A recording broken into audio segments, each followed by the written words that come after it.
जय हिंद दोस्तों, मैं निधिबेन चौहान। आज हम करेंगे क्वेश्चन नंबर 13। इसमें कहा गया है विपुल की बही में से तारीख 31/3/2015 के दिन निम्न अनुसार शेष लिया गया है। इन शेषों व समायोजनों पर से वार्षिक हिसाब तैयार कीजिए। ओके, तो मैं सबसे पहले समायोजन पढ़ती हूँ और हम जो हमें डिटेल दी गई है, खाते का नाम और रकम दी गई है, उसके हिसाब से हम समायोजन पर टिक करते जाएंगे। ओके, तो यहाँ पर खाते का नाम देखकर डिसीजन लेना है कि कौन सी एंट्री कहाँ करनी है। खाते का नाम सबसे पहले रीड कर लेते हैं। पूंजी, आहरण, बिक्री, खरीदी, बिक्री माल वापसी, खरीद माल वापसी, प्रारंभिक स्टॉक, वेतन 11 मास का। ओके, तो 11 महीने का वेतन है, मतलब अभी वेतन 11 मास का है। अभी 1 महीने का पगार चुकाना बाकी है। इसके ऊपर समायोजन है कि 10 माह की बैंक लोन, 10% की बैंक लोन, इसके ऊपर भी कैलकुलेशन करनी है। बैंक लोन 1 लाख का है और 10% की ब्याज से देना होगा। तो 1 लाख का 10% 10,000 ब्याज हमने दिया है। ओके, हमने ब्याज कितना दिया है अभी? 10,000 हमने दिया है 5,000। 1 लाख का 10% हो गया 10,000 और 10% की बैंक पर लोन पर ब्याज हमने दिया है सिर्फ 5,000। इसका मतलब 5,000 चुकाना अभी बाकी है। जब भी परसेंट या डेट दी हो तो अलर्ट हो जाना चाहिए कि कैलकुलेशन के लिए 12% के डिबेंचर में विनियोग, फिर से परसेंटेज दिया है, इसमें भी कोई कैलकुलेशन हो सकती है। 12% में डिबेंचर में 1 लाख का डिबेंचर में इन्वेस्ट किया तो 12% ब्याज हमें मिलना चाहिए। 1 लाख का 12% यानी कि होता है 12,000। तो यहाँ ब्याज हमें सिर्फ 6,000 मिला, मतलब 6,000 ब्याज अभी मिलना बाकी है। तो ये हिडन एडजस्टमेंट है। ओके, 6,000 ब्याज अभी मिलना बाकी है। तो अब हम सबसे पहले समायोजन पढ़ेंगे। तो फर्स्ट समायोजन है, वर्ष के अंत में माल का स्टॉक 1,50,000 है, जिसके 50% माल की बाजार कीमत ₹80,000 है और 50% माल की बाजार कीमत 70,000 है। तो कैलकुलेशन कर लेते हैं। मैंने यहाँ कैलकुलेशन किया हुआ है, ये देखो, 1,50,000। ओके, यहाँ पर 1,50,000, इसके 2 भाग करते हैं। 1,50,000 के 2,000 75,000 और 75,000। 50% बोला है ना, तो 1,50,000 का 50% 75,000, बाकी कितना बचा? दूसरा 75,000। ओके, 75,000 ये मूल कीमत है। ओके, अब दूसरी बाजार कीमत के विषय में कहा है। जो पहला 50% है, मीन्स 75,000 का स्टॉक, उसकी बाजार कीमत 80,000 है और दूसरे 50% की कीमत 70,000 है और हमें लेनी है मूल कीमत या बाजार कीमत, दोनों में से कम जो हो वो कीमत हमें लेनी है। तो ये मूल कीमत, ये बाजार कीमत है ना। तो पहले में से 75,000 ऐसे कर लेते हैं, यहाँ पे कर लेती हूँ 75,000, पहले में से 75,000 और दूसरे में से 70,000, दोनों में से जो कम है वो हमें लेनी है। तो प्लस करेंगे, प्लस आएगा इसका 1,45,000। हमारा अंतिम स्टॉक होगा जिसकी एंट्री हमें करनी है। तो ये अंतिम स्टॉक, अब ये जो समायोजन था वो क्लियर हो गया। अब समायोजन 2, समायोजन 2 में बोला है 60,000 की उधार बिक्री बही में नहीं लिखी है। ओके, तो बिक्री में प्लस करेंगे और बिक्री पे हवाला, बिक्री पे लिखेंगे समायोजन 2। ये बिक्री पे समायोजन 2 का हम टिक कर देंगे। ओके, अब बिक्री और देवादार का संबंध होता है, तो देवादार पर भी 2 टिक कर देंगे।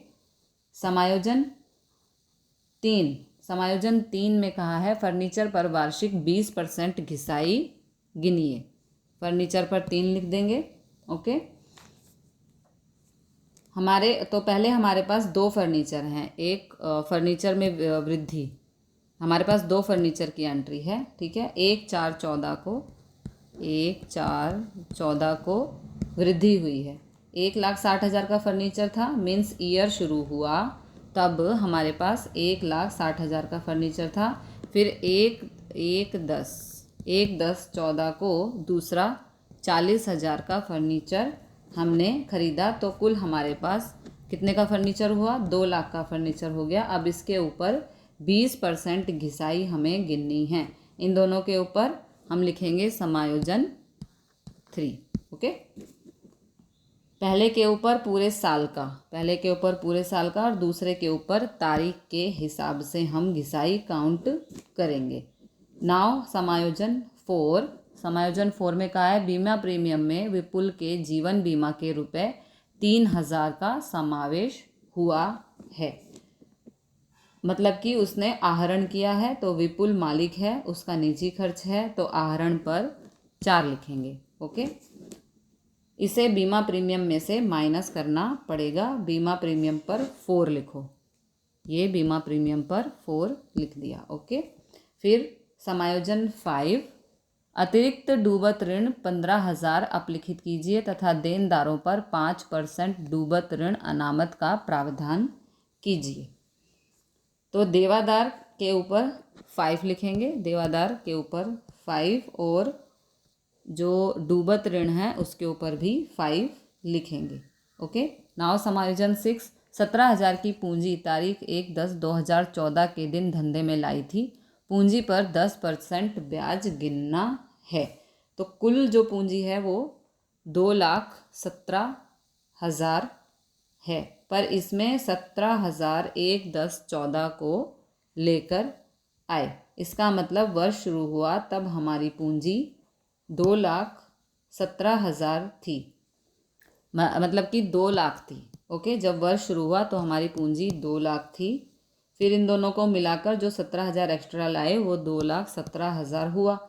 इसके ऊपर 10% ब्याज काउंट करना है, तारीख के हिसाब से करना है। 2 लाख के ऊपर पूरे साल का और 17,000 पर जितने महीने होंगे उसके हिसाब से ब्याज काउंट करेंगे। अब समायोजन 7 10,000 की खरीदी का बिल लेनदार के पास से मिला था जो भूल से लिखना रह गया है। तो ये सभी समायोजन की असर हमने देखी। अब सभी फॉर्म बनाएंगे। सबसे पहले ये व्यापार खाता बनाएंगे, उसके बाद लाभ हानि खाता और उसके बाद पक्की तलपट। ओके, तो व्यापार खाता, लाभ हानि खाता और पक्की तलपट, तो फॉर्म तैयार हैं। अब सॉल्व करेंगे। सबसे पहले पूंजी 2,17,000। पूंजी हमेशा पूंजी दायित्व में आती है। इस पर समायोजन 6 है। समायोजन 6 में कहा है रुपये 17,000 की पूंजी तारीख 1/10/14 के दिन बिजनेस में लेकर आए। पूंजी पर 10% ब्याज काउंट करो। ओके, तो स्टार्टिंग में हमारे पास 2 लाख की पूंजी थी, प्लस 1/10/14 को 17,000 एक्स्ट्रा लेकर आए, तो इस तरह 2,17,000 की पूंजी हमारे पास हुई। अब इसके ऊपर 10% ब्याज काउंट करना है, तो शुरू की मूड़ी पर पूंजी पर 10%, यानी कि 2 लाख पे 10% कितना हुआ? 2 लाख पे 10% यानी कि 20,000। फिर दूसरा अमाउंट 17,000 1/10/14 को लाए, और हमारा वर्ष पूरा होता है 31/3/15 को। तो 1/10/14 से 31/3 6 महीने हुए। तो 17,000 के 10% यानी कि 1,700 जो पूरे वर्ष का है, 1,700 का आधा कर दो तो 6 महीने का हो जाएगा 850, यानी कि 20,000 प्लस 850, तो ये कितना हो गया? 20,850। ओके, तो पूंजी पर ब्याज और इसकी सेकंड इफेक्ट लाभ हानि में उधार साइड, नफा उधार साइड, पहली लाइन खाली, पूंजी पर ब्याज 20,850। ओके, नेक्स्ट पूंजी कैसे उपाड़ माइनस करते हैं? पूंजी में से जो आहरण है वो माइनस करते हैं। तो ये हमारा माइनस हुआ। यहाँ पर आहरण कितना है? 36,000। इसके ऊपर समायोजन है 4, जिसमें लिखा है बीमा प्रीमियम में विपुल के जीवन बीमा के रुपये 3,000 का समावेश हुआ है। तो 3,000 निजी हैं तो आहरण में प्लस करने पड़ेंगे, आहरण में हमें यहाँ पर प्लस करने पड़ेंगे। और इसकी सेकंड इफेक्ट आएगी बीमा प्रीमियम के ऊपर, जो हमने टिक किया है आएगा। तो कर लेंगे। नेक्स्ट बिक्री 60,000, बिक्री कितनी है हमारी 60,000। इसके ऊपर सेकंड समायोजन है, व्यापार खाते में जाएंगे हम, ये हमारा व्यापार खाता, प्लस साइड ये हमारी प्लस साइड और ये उधार साइड। ओके, तो 60,000 बिक्री कितनी है हमारी 60,000 बिक्री, सॉरी 6 लाख है, बिक्री हमारी 6 लाख है। और इसके ऊपर दूसरा समायोजन है व्यापार खाते में प्लस साइड। तो सेकंड समायोजन को पढ़ेंगे। सेकंड समायोजन में लिखा है 60,000 की उधार बिक्री बही में नहीं लिखी है, तो प्लस जो नहीं लिखा है, नहीं लिखी बिक्री 6 लाख में प्लस कर देंगे तो ये 6,60,000 हो जाएगा। इसमें से बिक्री वापसी हुई है, जो बिक्री वापसी हुई है वो माइनस कर देंगे। बिक्री वापसी है 5,000 की, तो 6,60,000 माइनस 5,000 हो जाएगा 6,55,000। आउटर कॉलम में अब खरीदी है 3 लाख।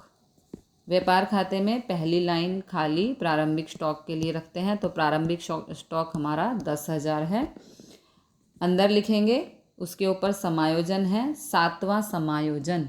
10,000 की खरीदी का बिल लेनदार के पास से मिला था, जो भूल से लिखना रह गया है, यानी कि जो नहीं लिखी खरीदी है वो हम प्लस कर देंगे किसमें, खरीदी में। तो 3,10,000 यानी कि 3,10,000। ओके, लेकिन एंट्री नहीं की थी इसलिए हमने यहाँ पर प्लस कर दिया, 3,10,000 हुआ। माइनस खरीद वापसी, जो खरीद वापसी है वो माइनस करेंगे, है ना, खरीदी में से खरीद वापसी को माइनस कर देंगे। खरीद वापसी है 4,000 की, तो 3,10,000 माइनस 4,000 ये हुआ 3,06,000। आउटर कॉलम में लिखेंगे। उसके बाद शुरू का स्टॉक 10,000 व्यापार खाते में उधार साइड है। फिर पगार 11 महीने का 1,10,000, पगार के लिए चलते हैं लाभ हानि खाते में। 11 महीने का 1,10,000 पगार, वेतन 1,10,000 11 महीने का, तो लाभ हानि खाते में उधार साइड 11 महीने का 1,10,000, इसका मतलब 1 महीने का चुकाना बाकी है। 11 महीने का 1,10,000, तो 1 महीने का 10,000, इसको 11 से भाग कर दो तो 10,000, यानी कि 1 महीने का चुकाना बाकी है। तो यहाँ पर हम जो चुकाना शेष है वो प्लस कर देंगे, क्योंकि आज नहीं कल तो देना ही है, तो प्लस चुकाना शेष, तो 1,10,000 प्लस 10,000 ये हो गया 1,20,000। सेकंड इफेक्ट इसकी पक्की तलपट में, कोई खर्च चुकाना बाकी हो तो पूंजी दायित्व की तरफ हम लिखते हैं। इसमें कहाँ गया, अतिरिक्त पूंजी शुद्ध लाभ आहरण, चुकाना शेष वेतन, देखो ये रहा 10,000, है ना, ये चुकाना शेष अभी बाकी है 10,000। उसके बाद 10% की बैंक लोन, तो 1 लाख लोन हमारी जवाबदारी है, तो यहाँ पक्की तलपट में 1 लाख की लोन, 10% की बैंक लोन 1 लाख। ओके, इसके ऊपर समायोजन है 10% की बैंक लोन हमने ली 1 लाख, तो ब्याज होगा 10,000, और यहाँ पर ब्याज जो चुकाया है वो हमने सिर्फ 5,000 चुकाया है, इसका मतलब 5,000 चुकाना बाकी है। तो लाभ हानि खाते में बैंक लोन का ब्याज, लाभ हानि खाते में ऑफिस खर्च, फर्नीचर, दूध, शेष ब्याज, है ना, बैंक लोन का ब्याज 5,000 और प्लस शेष ब्याज जो है, यानी कि 5,000 अभी बाकी है, तो 5 और 5 हो गए 10,000। ओके, चुकाना बाकी ब्याज तो 10,000, और ये जो 5,000 चुकाना बाकी है तो इसको हम लिखेंगे पूंजी दायित्व, ये हमारी जवाबदारी है, चुकाना बाकी ब्याज 5,000, चुकाना बाकी ब्याज 10% की बैंक लोन 1,00,000 और चुकाना बाकी ब्याज जो है वो 5,000, तो ये हो गए 1,05,000। ओके। उसके बाद लेनी हुंडी 6,000। लेनी हुंडी आएगी संपत्ति में, हमारी संपत्ति है लेनी हुंडी 6,000। लेनी हुंडी हमारे लिए मिल्कत है तो मिल्कत साइड। देवी हुंडी 5,000 जवाबदारी है। देनी हुंडी 5,000 पूंजी दायित्व साइड। ओके। नेक्स्ट 12% डिबेंचर में विनियोग 1,00,000। ओके। 1,00,000 हमारी संपत्ति है तो इन्वेस्ट है हमारी मिल्कत यानी कि संपत्ति है और इसके ऊपर हिडन एडजस्टमेंट है। 12% ब्याज हमें मिलता है तो 1,00,000 के ऊपर तो 12,000 ब्याज होता है और हमें मिलता है हमें मिला है 6,000, तो 6,000 अभी मिलना बाकी है। डिबेंचर का ब्याज हमारी इनकम है तो इनकम है, इसलिए लाभ हानि खाते में डिबेंचर ब्याज 6,000 प्लस साइड में लिखेंगे, मिलना बाकी है वो 6,000। 6,000 मिल चुका है और 6,000 मिलना बाकी है, तो इन दोनों का टोटल हो जाएगा 12,000। 1,00,000 में प्लस करो, मिल्कत साइड में अलग से लिखो तो भी चलेगा। यहाँ पर 1,00,000 में प्लस कर देंगे 6,000, शेष ब्याज है ना हमारा, तो ये हो जाएगा 1,00,000 और सॉरी यहाँ पे करना नहीं है, 1,06,000। उसके बाद देवादार 1,40,000, देनदार 1,40,000, तो ये हम लिखेंगे संपत्ति साइड। अंदर लिखेंगे 2 और 5 समायोजन। सबसे पहले दूसरा समायोजन है किसके ऊपर? देनदार के ऊपर। रुपये 60,000 की उधार बिक्री बही में नहीं लिखी। ओके, तो नहीं लिखा तो देवादार में प्लस कर देंगे। देवादार में हमने प्लस कर दिया। 1,40,000 के देनदार थे, उसमें हमने 60,000 प्लस कर दिया। संपत्ति साइड 1,40,000 प्लस 60,000, तो ये 2,00,000 होगा। ओके, उसके बाद इस पे समायोजन 5 है। अतिरिक्त डूबत ऋण 15,000 अपलिखित कीजिए तथा देनदारों पर 5% डूबत ऋण अनामत का प्रावधान कीजिए। ओके, तो 15,000 यहाँ पर हम माइनस करेंगे डूबत ऋण के, तो बचेंगे 1,85,000 और डूबत ऋण अनामत 5% की काउंटिंग करनी है।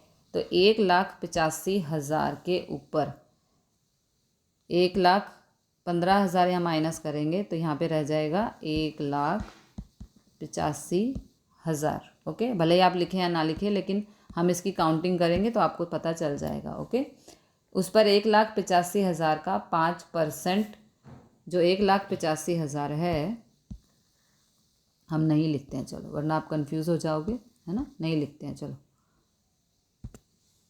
ये 2,00,000 में से माइनस करो 15,000, तो कितना आया? 1,85,000। ओके, 1,85,000 का 5% यानी कि 9,250।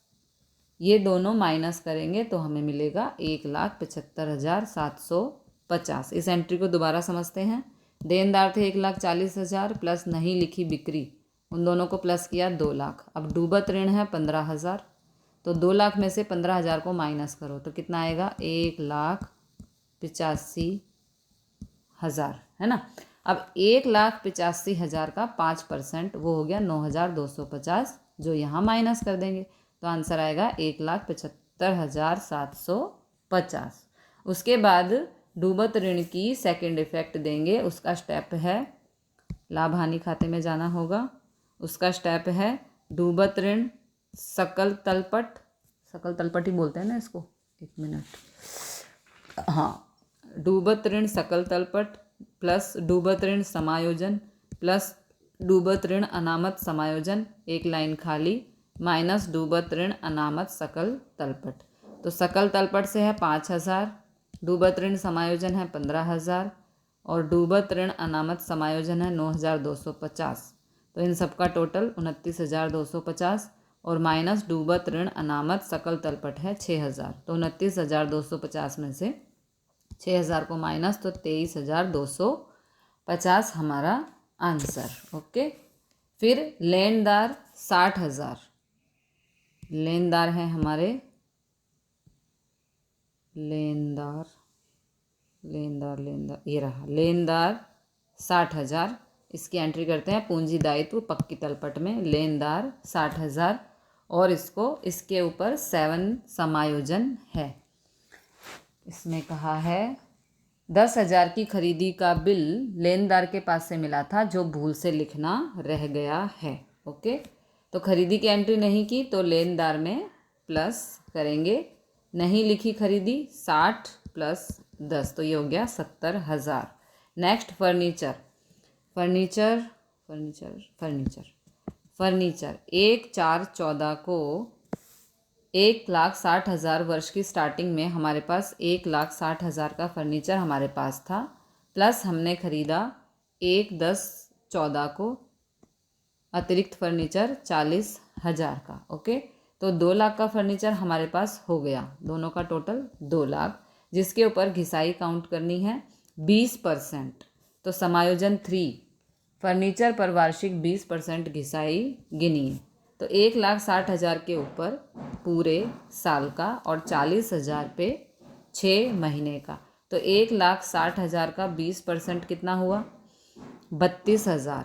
ओके, और 40,000 का 20% हुआ 8,000, लेकिन पूरे साल का देखो महीने कैसे हुए 10 10 10 11 12 1 2 3, तो ये हो गया 6 महीने का, 6 मास है ना, इसके ऊपर 6 मास का काउंटिंग करेंगे। हाँ, तो 40,000 का 20% 8,000 है, लेकिन पूरे साल का हमें सिर्फ 6 महीने का काउंट करना है। तो 6 महीने का 8,000 का आधा 4,000, तो 32 + 4,000 कितने हो गए 36,000। ओके, तो 36,000 माइनस करेंगे तो आएगा 1 लाख। 2 लाख में से 36,000 माइनस कर दो तो 1,64,000। सेकेंड इफेक्ट फर्नीचर की घिसाई लाभ हानि खाते में, ये लाभ हानि खाता है, इसमें हानि साइड फर्नीचर घिसाई 36,000। नेक्स्ट ऑफिस खर्च 30,000, ऑफिस खर्च 30,000 लाभ हानि में उधार साइड। नेक्स्ट बीमा प्रीमियम 24,000, समायोजन है तो अंदर लिखेंगे बीमा प्रीमियम 24,000। और समायोजन 4 इसमें दिया है बीमा प्रीमियम में विपुल के जीवन बीमा के ₹3,000 का समावेश हुआ है, तो निजी प्रीमियम को माइनस कर देंगे, 24 में से 3 गया तो 21,000। फिर नेक्स्ट रोकड़ शेष, हाँ नेक्स्ट है रोकड़ शेष 50,000, पक्की तलपट में संपत्ति साइड लिखेंगे रोकड़ शेष 50,000। बैंक ओवरड्राफ्ट ये जमा साइड, बैंक ओवरड्राफ्ट ये हम लिखेंगे पूंजी दायित्व में, बैंक ओवरड्राफ्ट 18,000 पूंजी दायित्व है। और लास्ट कमीशन इनकम है तो लाभ हानि में जमा साइड, लाभ हानि में जमा साइड कमीशन, लाभ हानि में जमा साइड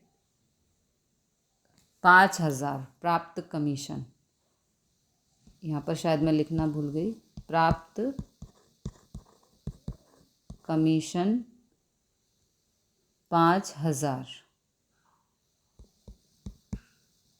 ओके, ये प्राप्त कमीशन तो हमारी इनकम है तो लाभ हानि खाते में जमा साइड लिखेंगे, ये जमा और ये उधार। ओके, इनकम है तो लाभ हानि में जमा साइड। समायोजन 1 अभी बाकी है हमारा, समायोजन 1 पढ़ते हैं क्या है।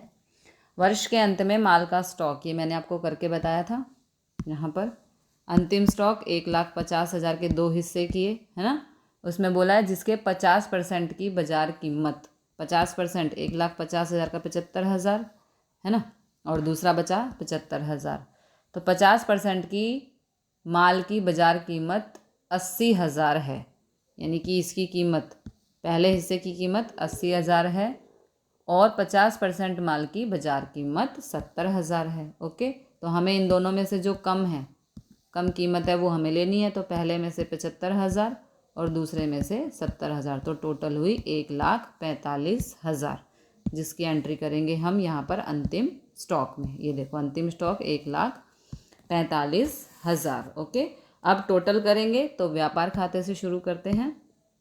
व्यापार खाते प्लस साइड का टोटल है 8 लाख, और 8 लाख में से ये सभी एंट्रीज हम माइनस कर देंगे, तो हमारा आंसर आएगा 4,84,000, जो कहलाया सकल लाभ। अब इस सकल लाभ को ले जाएंगे हम लाभ हानि खाते में प्लस साइड। सकल लाभ 4,84,000। ओके, 4,84,000 सकल लाभ। अब इसे ट्रांसफ़र कर दिया हमने लाभ हानि खाते में प्लस साइड।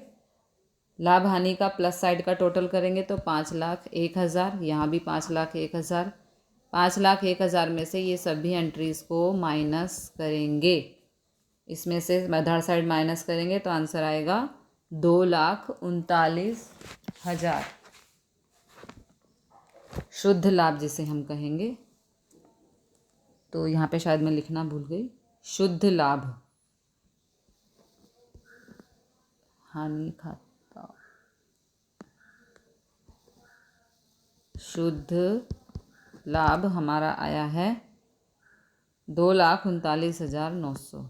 2,39,900 ये हमारा शुद्ध लाभ है। इस शुद्ध लाभ को पूंजी में प्लस करेंगे। ये देखो, ये रहा, ये हमारा शुद्ध लाभ है। इस शुद्ध लाभ को पूंजी में हम प्लस करते हैं। और अब पक्की तलपट का टोटल, इसका टोटल हमारा आएगा 6,46,750। 6,46,750। ओके, दोनों तरफ का टोटल 6,46,750। जगह कम होती है, थोड़ा एडजस्ट कर लेना। ओके, तो मिलते हैं अगले क्वेश्चन के साथ अगली वीडियो में। तब तक के लिए जय हिंद, जय भारत।